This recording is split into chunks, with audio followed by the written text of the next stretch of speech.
Iniciamos con la solución de problemas de máximos y mínimos usando el Hessiano o, más adelante, multiplicadores de Lagrange. Si tenemos esta función cuya gráfica es una paraboloide, entonces el punto 0,0 es un mínimo relativo, porque gráficamente existe una bolita con centro en este punto donde esta altura es menor o igual que todas las alturas para las x que están en la bolita sin el centro. Bueno, entonces esa es la definición. Se ve que sí satisface la definición de mínimo relativo, pero analíticamente habría que escribirlo. Entonces hay que hallar una bolita, pues por la figura podría ser cualquier bola con centro en 0,0 y de radio arbitrario positivo. Tomamos el radio 1. Entonces, para los puntos que están en esta bolita con centro en 0,0 y de radio 1, resulta que ocurre esta desigualdad. Por lo tanto, ciertamente el punto 0,0 genera el valor mínimo f de 0,0 para la función f. El problema 6, tenemos esta función que ya la conocemos, es la silla de montar. Aquí la tenemos, su gráfica, y resulta que la pregunta es si tiene un mínimo relativo en 0,0. Ya hemos mencionado que no lo tiene, pero aquí está el desarrollo analítico de esa afirmación. En el punto 0,0 nos podemos mover en el eje X y siempre vamos a obtener alturas positivas. Y si nos movemos a partir del 0,0 por el eje Y, vamos a obtener alturas negativas. Y esto se ve de esta manera. Como esto parece que es cierto para cualquier bola con centro en 0,0, es decir, para cualquier radio, pues tomamos un radio R positivo y tomamos el punto R sobre 2,0 que está en esta bola. Entonces este puntito simplemente está en el eje X. Pero entonces evaluamos la función en este puntito y resulta que es, aplicando la definición, es R medios al cuadrado, y esta cantidad siempre es mayor que 0. Pero 0 es f de 0,0. Por lo tanto, f de 0,0 es igual a 0, que es menor que esta cantidad, pero esta cantidad es f evaluado en este punto. Bueno, por lo tanto, ciertamente hay un punto donde el valor de la función es mayor que 0. Por otra parte, si evaluamos a la función en el punto 0,r medios, entonces resulta que sería x vale 0, entonces esta parte sería 0 y tendríamos menos la segunda entrada al cuadrado, o sea, menos r sobre 2 al cuadrado, y esta cantidad siempre es menor que 0. Por lo tanto, encontramos otro punto donde la altura de la función resulta ser menor que 0.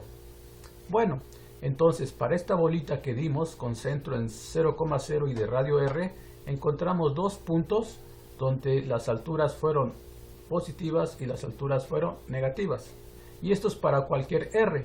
Por lo tanto, este punto no puede generar una altura máxima o una altura mínima para la función f. Para el problema 7 tenemos esta función y hay que hallar sus valores máximos o mínimos. La función pues es una superficie, y si queremos hallar máximos o mínimos, pues deberá de cumplirse que en ese punto donde hay máximo o mínimo debería de haber un plano parecido a este, un plano paralelo al plano XY. Eso significaría que las derivadas parciales que con respecto de x, que serían en esta dirección, pues tendrían una pendiente que es 0, porque esta recta que pertenece a la derivada parcial con respecto de x en este punto, pues es una recta que tiene pendiente 0. Por lo tanto, la parcial con respecto de x tendría que ser 0 y la parcial con respecto de y también tendría que ser 0. Es decir, que hay que hallar las parciales con respecto de x y con respecto de y, calcularlas, igualarlas a 0 y encontrar este puntito que estamos buscando.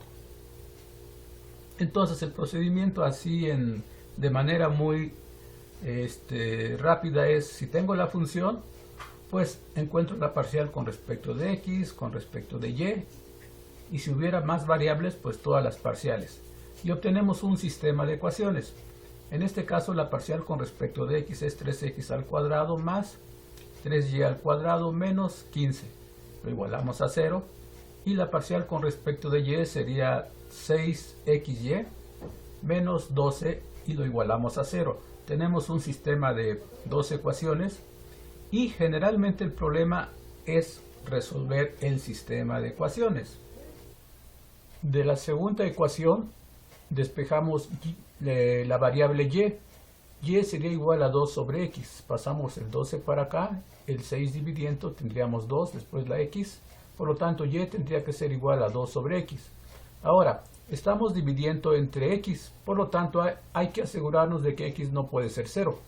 Si x fuera 0, de esta parte que tenemos aquí, resultaría que menos 12 es 0, lo cual es una contradicción.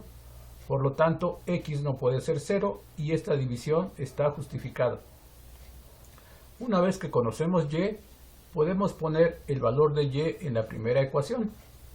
Hacemos los cálculos, sería 3x al cuadrado más 3 veces y al cuadrado, que sería esto, o sería entonces 4 entre x al cuadrado menos 15. Multiplicamos por x al cuadrado y tendríamos 3x a la cuarta más 12 menos 15x al cuadrado igual a 0. Es una ecuación muy popular porque pues es de cuarto grado, pero la otra variable es de grado 2. Por lo tanto, esta ecuación se puede reducir a una ecuación de segundo grado haciendo este cambio de variable. A esto que está aquí le llamamos u, y entonces esta x a la cuarta sería u al cuadrado. O sea, obtenemos esto que está aquí. Resolvemos esta cuadrática y nos da dos valores de u. U es 5 más menos 3 medios. Cuanto u1 entonces sería 5 más 3 entre 2 sería 4 y u2 sería 5 menos 3 que sería 1. Para este valor de u1 sustituimos en esta ecuación y tendríamos dos valores para x. En este caso u1 vale 4, entonces x sería más menos 2. Y para este valor de u2, que es 1, x sería más menos 1. Entonces tenemos 4 valores para x. Para cada valor de x va a haber un valor para y. Por lo tanto, cuanto x vale 2, y vale 1, y obtenemos este punto. Cuanto x vale menos 2, que es y tendría que ser menos 1, y obtenemos este punto. Y cuanto x vale 1, pues y, que es esto, 2 sobre 1 sería 2, tendríamos este punto. Y cuanto x vale menos 1, tendríamos y es igual a 2 sobre menos 1, tendríamos menos 2. Tenemos entonces los 4 puntos. Estos 4 puntos satisfacen que esta ecuación es 0, o este sistema de ecuaciones es 0. Por lo tanto, probablemente haya máximos y mínimos en esos puntos. Entonces, los puntos críticos son 2,1, menos 2, menos 1, 1,2 y menos 1, menos 2. Para analizar qué pasa con estos puntos, pues necesitamos usar la matriz hessiana. Y necesitamos las derivadas f de x, f de y, f de xx, f de y, y las cruzadas f de yx y f de xy. Pero en este caso son muy fáciles de calcular. Bueno, las calculamos y obtenemos estos valores que están aquí. Analizamos cada punto. Para el punto 2,1 resulta que el determinante del hessiano sería esto que está aquí, y como las derivadas ya las calculamos, simplemente sustituimos y nos va a dar esta matriz que tenemos aquí. Y el determinante de pues es 12 por 12 menos 36, que se ve que es positivo. No nos interesa el valor, sino nada más saber si es positivo o negativo 0. En este caso es inmediato que esto es mayor que 0. Pero además, si esto es mayor que 0, pues entonces ya sabemos que localmente podríamos tener una aproximación por una paraboloide de este estilo o de este estilo. Y para saber cuál de estos dos es la aproximación, pues hay que ver el signo de esta segunda derivada que está aquí, que es f de xx en el punto 2,1, y resulta que es positivo. Bueno, entonces tendríamos que una situación como esta figura que está aquí, o sea, es una paraboloide que abre hacia arriba. Eso significaría que tenemos un mínimo para el valor f de 2,1. Para el punto menos 2,-1 hacemos lo mismo, calculamos el determinante del hessiano en ese punto. Sería simplemente evaluar las derivadas en este punto y nos va a dar esta matriz, y resulta que esta matriz es mayor que 0. Entonces, por ser mayor que 0, pues resulta otra vez que puede haber un máximo o un mínimo, y el que lo va a decidir es el signo de esta entrada, que es f de xx evaluado en menos 2,-1, y este signo es negativo, por lo tanto tenemos un máximo en este punto. Bueno, lo mismo hacemos para el punto menos 2,-1, calculamos el determinante de la matriz hessiana evaluado en este punto, y sería el determinante de esta matriz que vuelve a ser mayor que 0, y eso significaría entonces que probablemente haya un máximo o mínimo, y el que me va a determinar esto es el signo de esta entrada, que es f de x, que en este caso es negativo, por lo tanto tenemos en este punto un máximo. Bueno, para el punto 1,2 se hace lo mismo, sacamos el determinante del hessiano de la función en este punto, sería el determinante de esta matriz, cuyas entradas son las derivadas que ya calculamos, evaluamos en el punto y obtenemos el determinante de esta matriz que está aquí, y este determinante es menor que 0. Eso significa que este punto es un punto silla, o sea que no hay máximo ni mínimo en este punto. Bueno, para este otro punto, menos 1,-2, hacemos lo mismo y resulta que el determinante es menor que 0, por lo tanto tenemos otro punto silla. La mayoría de los problemas se hacen de la misma forma, y lo que puede cambiar es el sistema de ecuaciones, que en algunos casos puede ser muy sencillo, o en otros pues puede estar complicado la solución. Antes de hablar de multiplicadores de Lagrange, veamos la siguiente observación. Si tenemos en el sistema x, y esta familia de curvas que podemos considerar que son curvas de nivel, entonces vemos que se van abriendo, y supongamos que tenemos esta curva G que está fija. Entonces estas curvas se van abriendo poco a poquito, y en algún momento van a tocar un punto de esta curva G. Entonces en este punto, que es un punto de tangencia, pues esta recta tangente a la curva G va a ser la misma recta tangente a la curva que estamos señalando en este punto.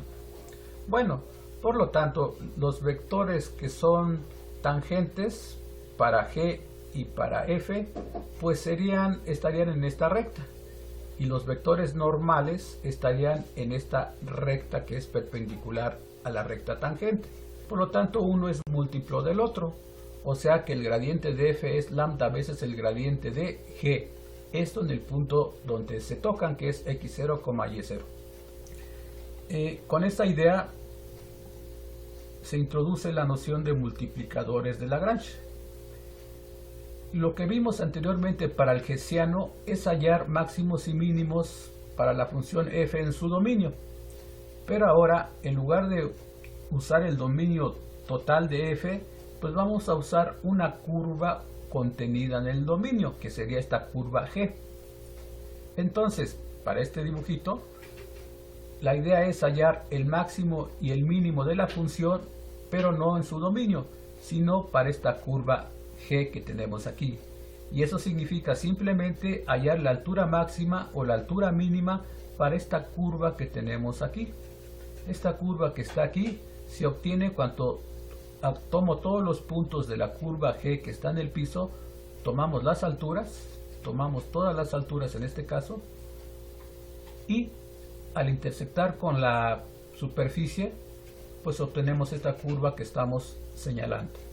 Bueno, entonces hallar el máximo o el mínimo de la función f restringida a esta condición dada por G, pues es hallar la altura máxima o mínima de esta curva que está en la superficie.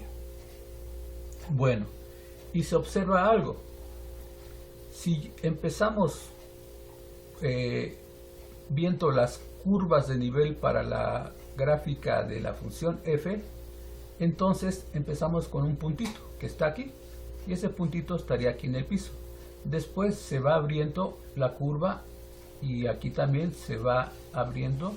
Conforme vamos bajando, pues la curva empieza con un puntito y va creciendo, se va abriendo más y más, hasta llegar a esta curva negrita que está aquí. Y esta curva negrita, lo que tiene de especial es que es la curva que toca por primera vez a la curva verde que está aquí. Eso significa que esta altura es la mayor de las alturas, o sea que tenemos ahorita un máximo. Bueno, y si seguimos haciendo el mismo procedimiento, esta curva sigue creciendo, sigue creciendo, sigue creciendo. Entonces en algún momento va a tocar este puntito que está aquí, o sea que va a tocar el punto donde existe la altura mínima. Eso significa que pues geométricamente podemos hallar los puntos donde existen máximos o mínimos de la función f cuando se restringe a esta función g, simplemente viendo el comportamiento de las curvas de nivel y tomando aquellos puntos donde existe la intersección entre la curva que induce esta función g y la curva de nivel. Bueno, entonces eso que se ve aquí en esta parte pues se refleja aquí en el piso. Sabemos que esta curva verde que está aquí, que es G, pues induce esta que tenemos en la superficie, y esta curva negrita que está aquí pues sería esta que está aquí en el piso, y este puntito pues sería el punto de tangencia entre las dos curvas, y resulta que también aquí es un punto de tangencia. Pero esto que está aquí pues es la observación que dimos en esta parte, es decir, el gradiente de uno de ellos es lambda veces el gradiente del otro. Bueno, entonces para hallar los puntos donde hay máximos o mínimos de la función f para esta restricción, pues simplemente estos puntos deben de satisfacer primero que están en la función, o sea que pertenecen a la función g, a la restricción, o sea que hacen que esto sea cero. Y segundo, pues el gradiente de uno y del otro están relacionados por esta condición. Entonces para hallar este puntito pues ya tengo dos condiciones aquí. Las dos condiciones nos van a dar un sistema de ecuaciones que hay que resolver, o sea que hay que encontrar x0, y0 y también una lambda. A veces en el cálculo la lambda ya no interesa, pero en otros problemas primero se encuentra la lambda y después se encuentran x0 y y0. Este es un problema con una sola restricción. Ahora, si tenemos dos restricciones, parece natural que esta expresión que está aquí pues se le tenga que sumar simplemente una constante más la otra condición, y realmente ese es el caso. Por ejemplo, para una función que va de R3 en R, podemos tener dos restricciones, G1 dado por esta superficie y G2 dado por esta otra superficie que está de color rojo. Entonces, como f es una función que va de R3 en R, pues las restricciones están en su dominio, o sea que están en R3. Bueno, como las restricciones deben de ser comunes para la función, entonces hay que encontrar la intersección, que en este caso es esta parte señalada con rojo. Esta parte es la parte común de las dos restricciones. Y lo que sucedía aquí era que con esta restricción G nos acercamos por medio de las curvas de nivel. Bueno, aquí va a suceder lo mismo. Con esta curva, que es donde van a estar los puntos para máximos y mínimos, nos acercamos mediante las superficies de nivel, que en la figura este sería una de ellas, y va a llegar un punto que una superficie de nivel va a tocar un punto de esta curva, y en este punto va a haber un máximo o un mínimo para la función f. Resulta que en este punto pues tenemos el gradiente para la función g1 y el gradiente para la función g2. Este es el gradiente para la función g2, este que está aquí es para la función g2 y este que está aquí es para la función g1. Bueno, entonces resulta que en este punto el gradiente de la función f va a estar en el plano que contiene a este gradiente de G1 y el gradiente de G2. Por lo tanto, este gradiente pues es combinación lineal de estos dos. O sea que el gradiente de f es lambda veces el gradiente de G1 más mu veces el gradiente de G2. En esta situación tenemos dos condiciones y esta ecuación que tenemos aquí. Por lo tanto, para hallar x, y, z, lambda y mu, habría que resolver esta ecuación y la ecuación dada por esta igualdad. En el caso de que hubiera más restricciones, pues simplemente agregamos más sumandos de este tipo. Bueno, entonces ya sea con una restricción como en este caso o con dos restricciones como lo que tenemos aquí, hay que resolver sistemas de ecuaciones. Hay una forma fácil de recordar las ecuaciones y es construyendo una función f grande que va a ser la función que queremos hacer máximo o mínimo más lambda veces cada restricción. O sea, en este caso lambda veces la restricción G1 más mu veces la restricción G2. Con esta ecuación pues derivamos con respecto a de x, y, z, etcétera, y después con respecto de lambda, mu, etcétera, y obtenemos un sistema de ecuaciones que son las que obtendríamos aquí y simplemente las resolvemos.